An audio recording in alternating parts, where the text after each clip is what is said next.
പിന്നെ അച്ഛൻ അമ്മയും മുത്തശ്ശിയും സുഖമായിരിക്കുന്നു എന്ന് എനിക്കറിയാം. പാർവതിയുടെ വിലാസിനുടെ വിശേഷം എനിക്ക് കേൾക്കണ്ട. എന്ത് പറയുന്നു ആ ചതിയൻ ചന്തു, ശരത്ത്? ആഘോഷിക്കോ അച്ഛൻ്റെ ജയിൽവാസം? ആഘോഷ കമ്മിറ്റി പിരിച്ചുവിടാനും കമ്മിറ്റി ആഫീസ് പൂട്ടിക്കാനും മനോഹരൻ വരുന്നുണ്ടെന്ന് പറഞ്ഞേക്ക്. സിദ്ധു സാറേ, സംസാരിച്ചു കഴിഞ്ഞോ? മക്കളെ, നിങ്ങൾ രണ്ടുപേരും ഒന്ന് പൊക്കൂ. ഇനി നമുക്ക് പുറത്തു വെച്ച് കാണാം.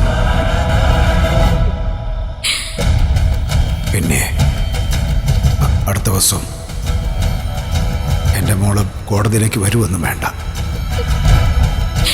അതെന്താ അങ്ങനെ പറഞ്ഞ? ഇനി എങ്ങാനും അച്ഛന് ജാമ്യം കിട്ടാതെ പോയ എൻ്റെ മോടെ കണ്ണിലെ സങ്കടം കാണാൻ അച്ഛൻ വയ്യ.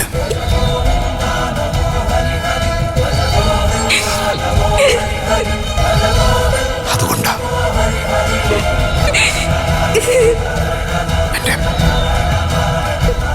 എൻ്റെ കുഞ്ഞു പൊക്കോ.